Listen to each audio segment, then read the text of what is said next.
ماں سلیمان، جس طرح پائے ماں سلیمان،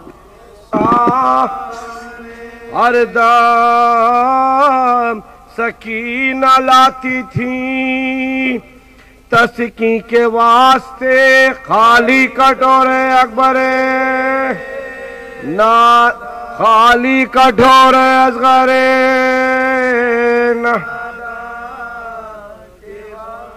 ذبح حلال میں تو یہ حکم رسول ہو، حیوان کا خون بہانا، حیوان کے سامنے وہ حسرت آکے فاطمہ سر پیٹتی رہے، پیاسے حسین زیبا، پیاسے حسین زیبا، نیچے سر حسین ہو اور تخت پر یزید پھیلائے پاؤں بیٹا، خورا پھیلائے پاؤں بیٹا ہو، خورا کے سامنے پہنچے جو نظمیہ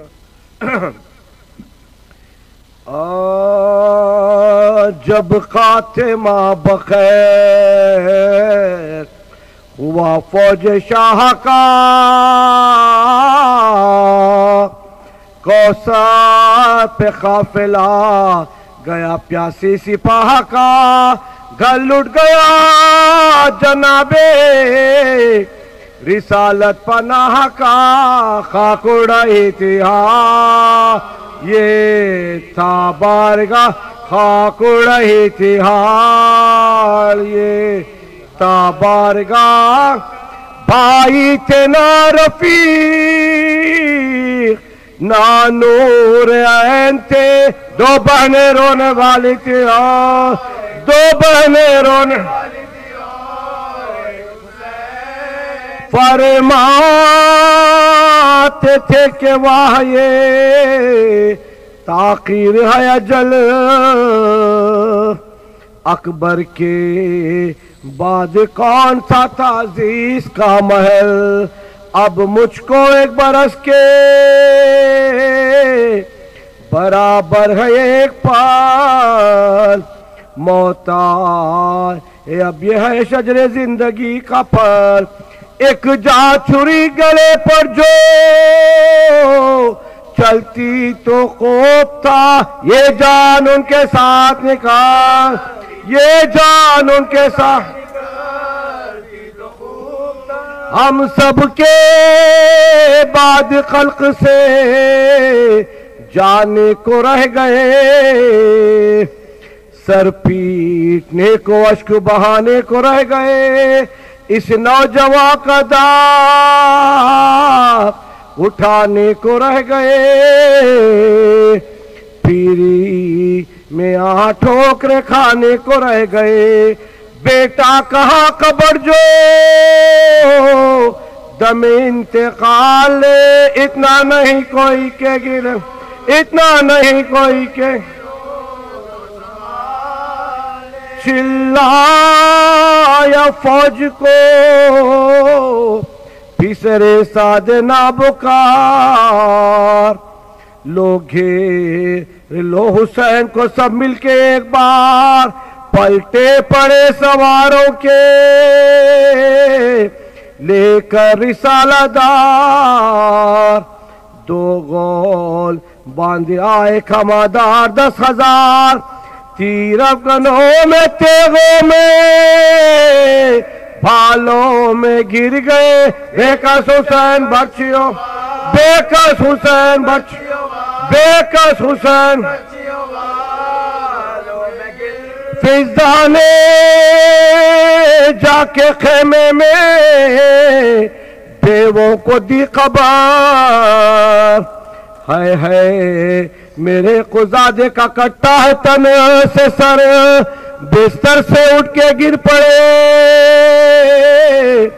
سجاد نوحگر، خیمے سے نکلی بیبیاں بچوں کو چھوڑ کر، ہلتا تھا حضرت زینب کے بین سے گر گر کے دوڑتی تھی کہ میں گر گر کے دوڑتی تھی کہ میں چلاتی تھی ارے میرا بھائی ہے کس طرح لوٹی ہوئی علی کی کمائی ہے کس طرح دریا کی دھڑکوں کا ترائی ہے کس طرح سونے کی جا حسین نے پائی ہے کس طرح رستہ دے زمیں کے فلک کی ستائی ہو میں اپنے پیارے بھائی سے میں اپنے پیارے بھائی سے میں سیدہ رحمو کرو لاش کو بتا اے اہل قریب بنت علی کی مدد کو دنیا میں تم خوش رہو عقبہ میں چین پا سید کدھر قوم میں غلطہ بتاتے جا یا لٹ گئے فلک نے یہ دکھ ہم پہ ڈالے اے بھائیو مدینے کے اے بھائیو مدینے شہ کے کرانے کی جو آنے لگی صدا دوڑی ادھر نبی کی نواسی برے نہ پا دیکھا بہن نے کٹے ہوئے بھائی کا گلا آنکھوں پہ ہاتھ رکھ کے گری بنت مرتضیٰ غم سے کلیجہ پھٹ گیا زہرا کی جائی کا اٹھی تو دیکھا نیزے پہ سا اٹھی تو دیکھا نیزے پہ سر اپنے بھائی کا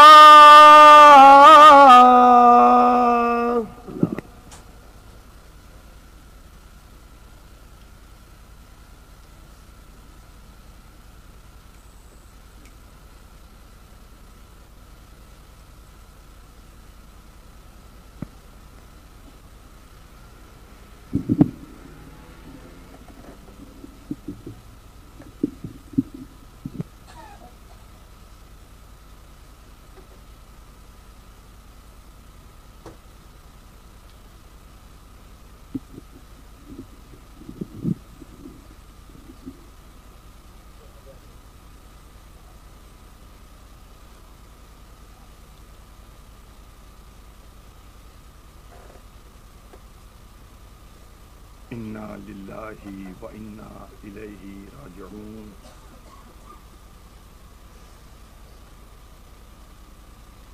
یہ دن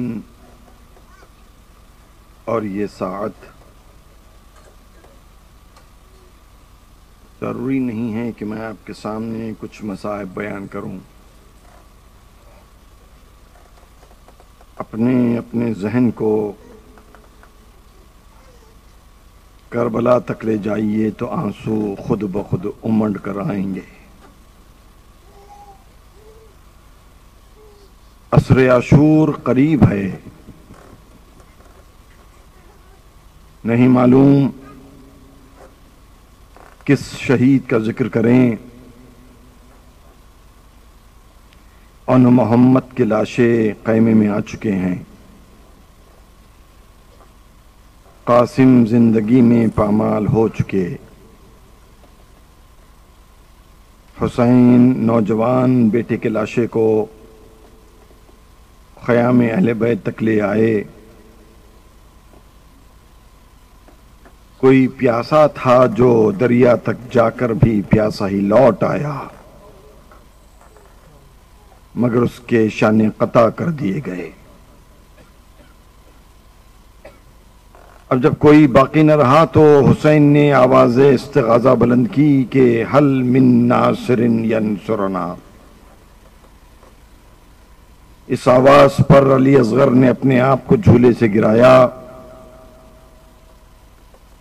لشکر اعداء کے سامنے بچے کو پیش کیا۔ حسین کے سوال پر حرملہ کا تیر آیا اور بچہ باپ کے ہاتھوں پر منقلب ہو گیا۔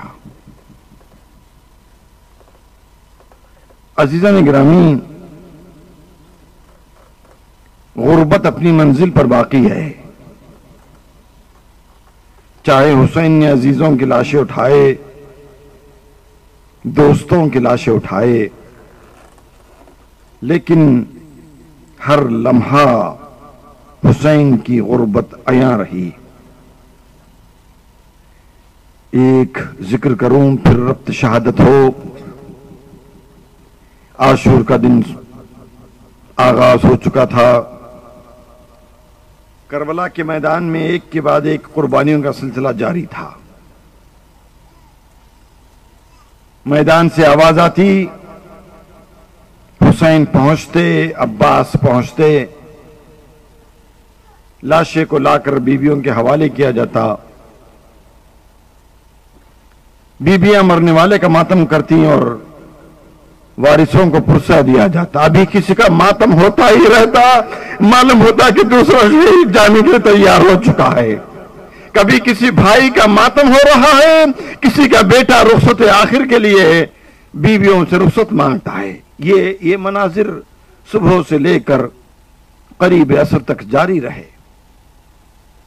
عزیزان گرامی، حسین کا بزرگ ترین ساتھی مسلم ابن اوسجہ اجازت پا کر میدان کی طرف گئے۔ آواز آئی، حسین پہنچے، سر اٹھا کر دانوں پر رکھا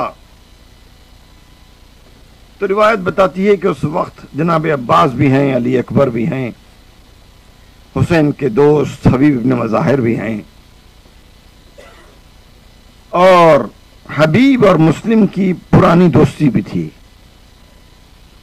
تو حبیب نے مسلم سے پوچھا کہ مسلم، تم جانتے ہو کہ جس راستے پر تم جا رہے ہو تھوڑی ہی دیر میں میں بھی اس راستے پر آنے والا ہوں، لیکن خیمے میں تمہاری بیوی بھی ہے، تمہارا بچہ بھی ہے، کچھ وصیت ہو تو بیان کرو، انشاءاللہ کوشش کروں گا تمہاری وصیت کو پورا کرنے کے لیے۔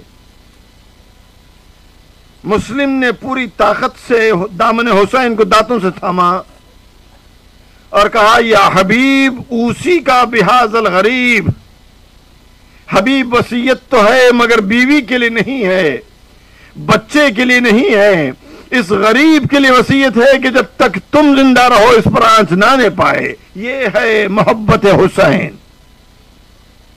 حسین کی آنکھوں سے آنسو جاری ہوئے، مسلم کا سر حسین کے زانو پر ہے۔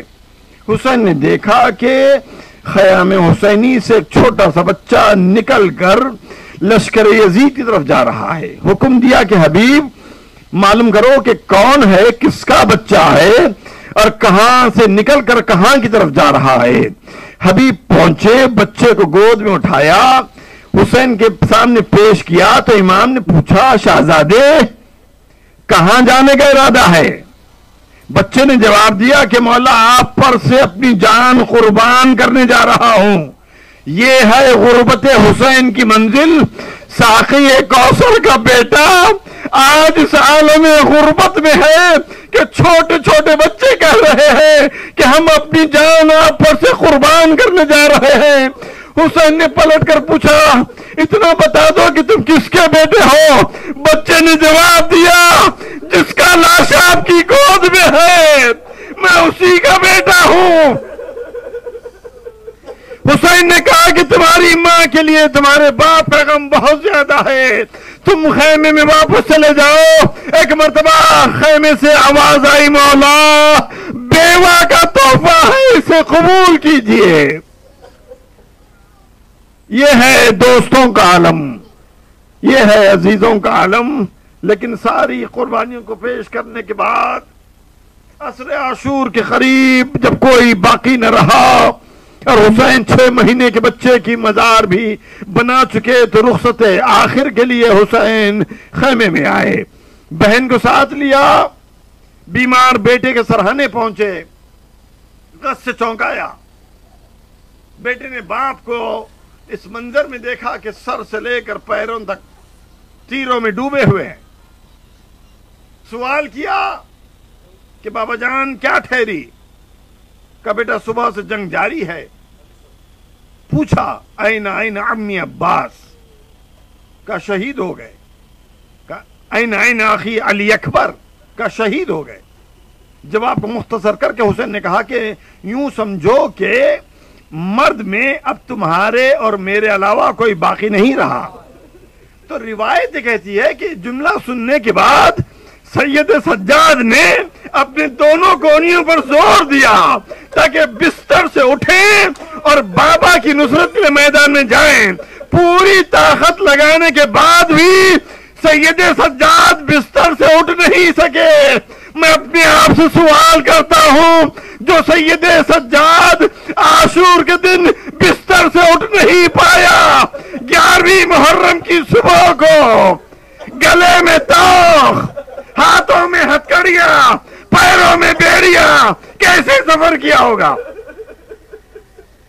مخاطب کیا بیٹے کو، کہا بیٹا میں بھی رخصت آخر کے لیے آیا ہوں، چند وصیتیں ہیں سن لو۔ جب کبھی اپنے وطن کو لوٹ کر جانا تو ہمارے دوستوں کو ہمارا سلام کہنا۔ عزیزان گرامی، عام حالات میں کسی کو یاد کر لینا بڑی بات ہے۔ حسین نے ایسے وقت یاد کیا جبکہ پورا گھر خالی ہو چکا تھا۔ کہا حسین نے کہ بیٹا جب وطن لوٹ کر جانا تو ہمارے دوستوں کو سلام کہنا۔ اے حسین، آج آپ کے دوست جمع ہیں سلام کرنے کے لیے، آؤ عزاداران حسین سب مل کر حسین کو سلام کریں۔ اے حسین، اس علی اکبر کے سینے پر سلام جس پر سنان نے نیزہ لگایا تھا، اس لاشے پر سلام جو زندگی میں پامال ہو گیا، ان بازوؤں پر سلام جو دریا پر جاتے جاتے خطا کر دیے گئے، اس گلے پر سلام جس پر حرملہ کا تیر لگا۔ سب نے مل کر سلام کیا۔ حسین نے کہا بیٹا سید سجاد، ان سے کہنا کہ جب کبھی ٹھنڈا پانی پینا تو میری پیاس کو یاد کرنا، جب کبھی کسی غریب کا ذکر سننا تو میری غربت کو یاد کرنا، اور ان سے یہ بھی کہنا کہ میں نے انہیں اس وقت بہت یاد کیا جب ایک چھوٹا سا لاشا سینے سے لگایا ہوا کبھی مختل سے خیمے کی طرف آتا تھا، کبھی خیمے سے مختل کی طرف۔ رخصتیں تمام ہوئی، دروازہ خیمہ پر آئے، نہ لشکرے، نہ سپاہے، نہ کثرت الناسے، نہ قاسمے، نہ علی اکبرے، نہ عباسے۔ حسین نے دائیں دیکھا، بائیں دیکھا، آواز دی، کہا ہے میرے شیرو کوئی تو ہو جو حسین کو سوار کرائے۔ بہن نے لجام فرض کو تھامی ہوئی حاضر خدمت ہوئی، کہا ماں جائے آخری سواری ہے، بہن سوار کراتی ہے۔ حسین ناقے پر سوار ہوئے، ذوالجناح نے قدم آگے نہیں بڑھائے۔ حسین نے کہا کہ اے میرے اسپ با وفا، حسین جانتا ہے کہ تو کتنا زخمی ہو چکا ہے، نہیں معلوم صبح سے لے کر عصر تک ذوالجناح نے خیمے سے لے کر میدان تک کتنے چکر کیے ہیں، کتنے لاشوں کو اٹھایا ہے، کتنا خون بہایا ہے، کتنا زخمی ہو چکا ہے۔ کہا اے ذوالجناح، حسین وعدہ کر رہا ہے یہ آخری سواری ہے، اور حسین کہہ سکتا ہے کہ حسین بیٹھ کر جائے گا مگر بیٹھ کر واپس نہیں آئے گا۔ ذوالجناح نے اپنے سر کو جھکا دیا، زبان بے زبانی نے اشارہ کیا، حسین نے اشارے کو سمجھ کر گھوڑے سے نیچے تشریف لائے۔ کیا دیکھا؟ سکینہ گھوڑے کے پیروں سے لپٹی ہوئی ہے، ایک ہی فریاد ہے کہ میرے بابا کے گھوڑے، میرے بابا کو میدان کی طرف نہ لے جا۔ صبح سے جو میدان کو گیا لوٹ کر واپس نہیں آیا۔ حسین نے بچی کو دلاسا دیا، صبر کی تلقین کی، بتایا کہ سکینہ دور یتیمی کا آغاز ہونے والا ہے. سکینہ نے پوچھا بابا یتیم کسے کہتے ہیں؟ شاعر نے الفاظ کو باندھ کر کہا بی بی نہ پوچھو کچھ یہ مصیبت عظیم ہے، مر جائے جس کا باپ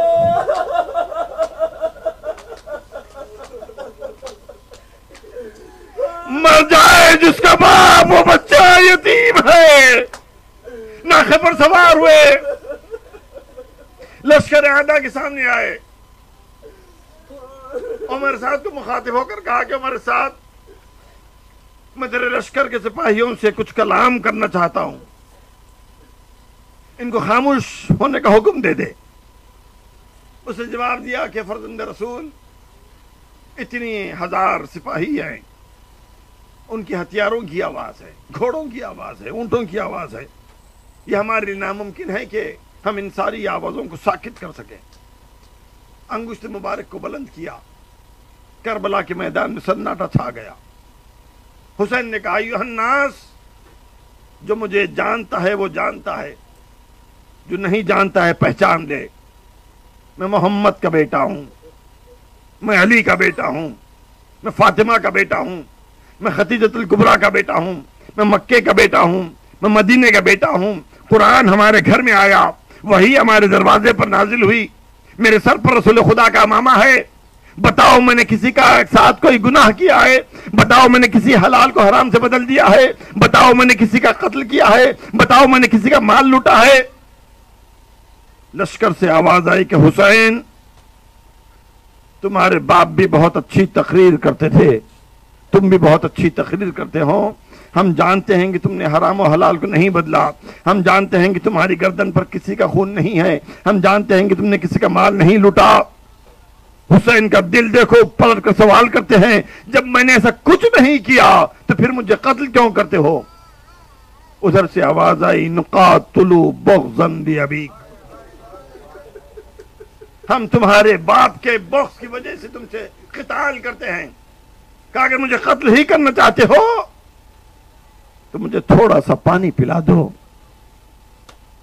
اللہ رے غربت حسین، وہ حسین کیا پانی پیتا جس کا 6 مہینے کا بچہ پانی مانگتے مانگتے دنیا سے گزر گیا.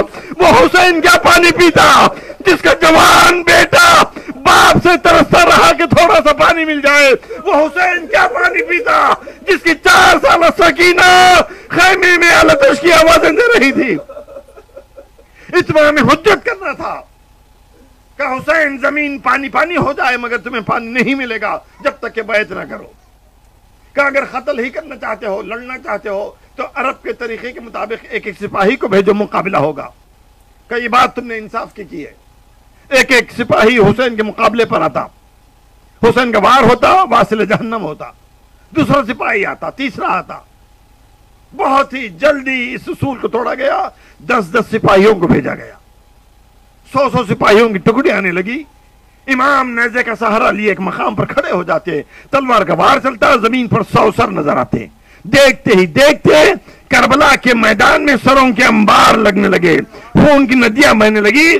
تو شمر نے آگے بڑھ کر عمر سعد سے کہا کہ عمر سعد اگر قیامت تک حسین سے ایسی جنگ کرے گا پھر بھی شکست ہوتی جائے گی. کہ پھر کیا کیا جائے؟ کہ عمر سعد لشکر کو تقسیم کر دے. تلوار چلانے والوں کو الگ کیا گیا، نیزہ پھینکنے والوں کو الگ کیا گیا، تیر اندازوں کو الگ کیا گیا. کچھ سپاہی باقی رہ گئے، ان کے پاس کوئی ہتھیار نہیں تھا تو کہ ان کی جھولیوں میں پتھر بھر دو. آواز گونجی اب کرو حسین پر حملہ. حسین نے بھی حملہ شروع کیا. ایسے محسوس ہو رہا تھا کہ کربلا کے میدان میں جلال الہی کی تصویر ہے. لوگ پکار رہے تھے کہ حسین اکبر کا واسطہ، حسین علی اصغر کا واسطہ. دل حسین میں تمنا پیدا ہوئی میں نے اتنی جنگ کی ہے، کوئی تو ہو جو میری جنگ کی داد بھی دے. ایک مرتبہ رکابوں پر زور دیا، دریا کا رخ کر کے آواز دی عباس تمہارے دل میں تمنا تھی کہ تم جنگ کریں، ذرا اٹھ کر دیکھو حسین کیسی جنگ کر رہا ہے. لشکر سے آواز آئی حسین تم دریا کا رخ کرتے، ہم تمہارے خیموں کو لوٹنے کے لیے جاتے ہیں. خیموں کا نام سنا تو حسین واپس میدان جنگ میں آگے، چاروں طرف سے حملہ، 3 دن کا بھوکا حسین، 3 دن کا پیاسا حسین، علی اصغر کو دفن کرنے والا باپ حسین، جوان بیٹے کا لاشا اٹھانے والا حسین، کٹے ہوئے بازو عباس کے دیکھنے والا حسین، خیمے میں زینب اور ام کلثوم کی غربت دیکھنے والا حسین، ایک مرتبہ چلتی ہوئی تلوار روکنے کا اشارہ ہوا، عاطف غیبی کی آواز آئی، یا ایتھا النفس المطمئنۃ ارجعی الی ربک راضیۃ مرضیہ۔ حسین نے تلوار کو نیام کیا، جیسے حسین نے تلوار کو روکا چاروں طرف سے حملے کا آغاز ہوا، ایک تلوار ایسی پڑی پھسلیاں ٹوٹ گئی، ایک پتھر ایسے آیا پیشانی مجروح ہو گئی، ایک تیر ایسے آیا حسین گھوڑے پر سنبھل نہ سکے، آواز دی اماں وعدے کا وقت ہو چکا ہے۔ عزیزان گرامی، یہی وہ وقت ہے کہ معرکہ کربلا لکھنے والوں نے اس روایت کو لکھا کہ شہادت امام حسین سے پہلے کچھ لمحے ایسے آئے کہ نہ حسین زمین پر تھے نہ حسین زین پر تھے۔ کسی نے لکھا کہ حسین گھوڑے سے زمین پر آ گئے تھے مگر بار بار کھڑے ہوتے تھے، بار بار گر جاتے تھے۔ تو لوگوں کو سوال ہوا کہ حسین اٹھتے کیوں تھے اور بیٹھتے کیوں تھے؟ کسی نے کہا کہ وہ اس لیے کھڑے ہوتے تھے یہ بتانے کے لیے کہ ابھی میں لڑنے کے لیے تیار ہوں، چونکہ جسم میں طاقت نہیں تھی اس لیے بیٹھ جانا چاہتے تھے۔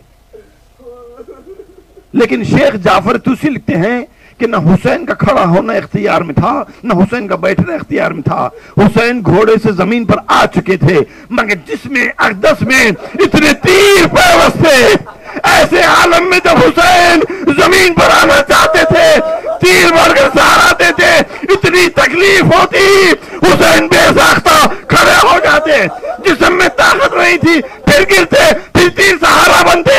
ایسے ہی عالم میں نیزہ لگایا گیا کہ سینے پہ بھالا رکھ کے گرایا حسین کو، جی بھر کے ظالموں نے رلایا حسین کو، گرنے پہ خاک تودا بنایا حسین کو، ہے ظلم کی حد کہ غشایا حسین کو۔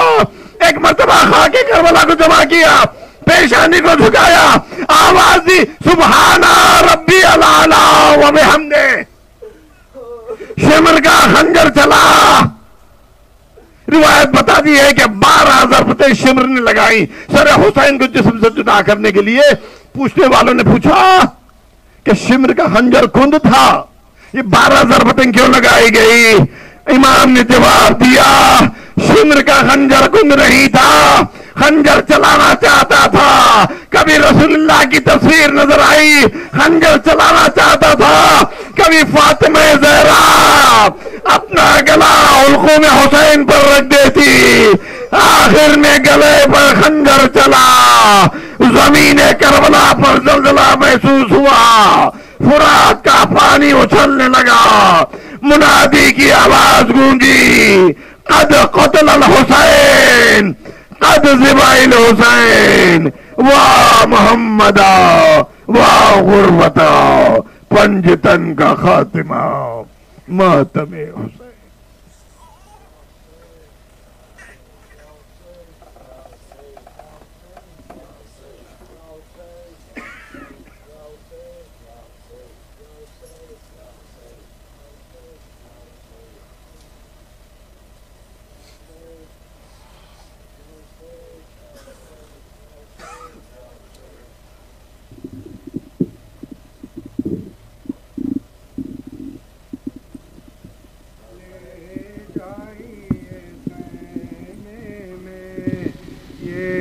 مشکو علی مولا